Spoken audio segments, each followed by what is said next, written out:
Sir, baka pwede ninyo akong tulungan. Natatakot na ako. Ayoko nang umuwi sa amin. I can endorse you sa witness protection. Pero kailangan mo magipagtulungan sa ongoing investigation ng San Isidro Bank robbery at yung kidnapping sa anak ni Mayor Guerrero. Sige po, sige po. At dadalhin ka sa isang safe house. Sasamahan ka ni Noble sa kanyang Bison. Sir, baka pwede pong si Sir Tonyo na lang yung magbantay sa akin. Mas may tiwala po kasi ako sa kanya. Siya po yung nagligtas sa akin. Okay lang po sa akin, sir. Walang Chief. Silang dalawa lang. Body system tayo. Kailangan may kasamang babae dahil female yung under protection natin. Sasama ka, Enriquez.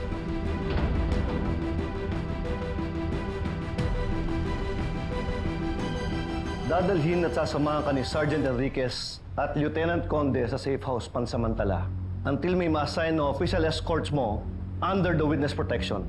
At dun ka muna mag-stay habang patuloy ang investigasyon. Sige po, salamat po talaga, sir.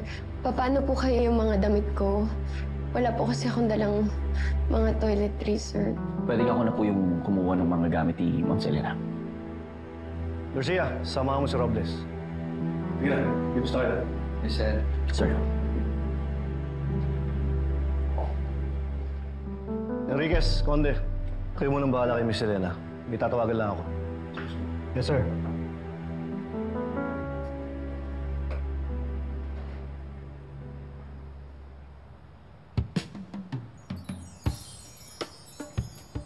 Bakit, Miss Selena?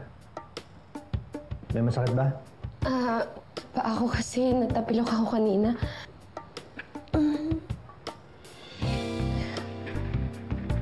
Tiga, patingin niya. Yan. Aw! Aray! Aw! Masakit. Kung kailangan mo ng yelo, kukuha lang ako yelo. Ha? Sir, aalis ka? Huwag mo na akong iwan. Baka pwedeng si ma'am na lang yung kumuha ng yelo. Sige, kukuha akong yelo. Sandali.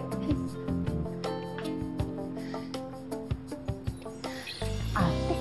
Ouchie! Aray! Ang sakit! Oh, help me! Kakagigil. Kaarte, buti nga yun lang nakuha mo eh. Dapat mas malala pa eh. Kaatin kasi. Taas-taas ng heels. Makalakad ng maayos. Ma'am, okay ka lang? Okay lang ako. Pero bakit parang kinakausap niyo po? Okay nga lang ako, Bautista. Okay. Sige na, bumalik ka na doon. Sige po.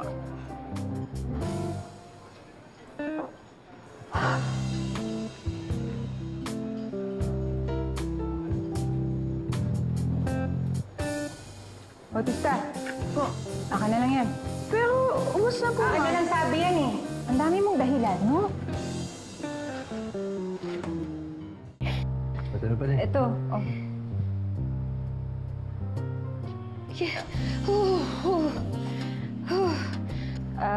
Sir, iwanan ko lang kayo. Saan ka pupunta? Dito lang. Na ako. Konti na lang.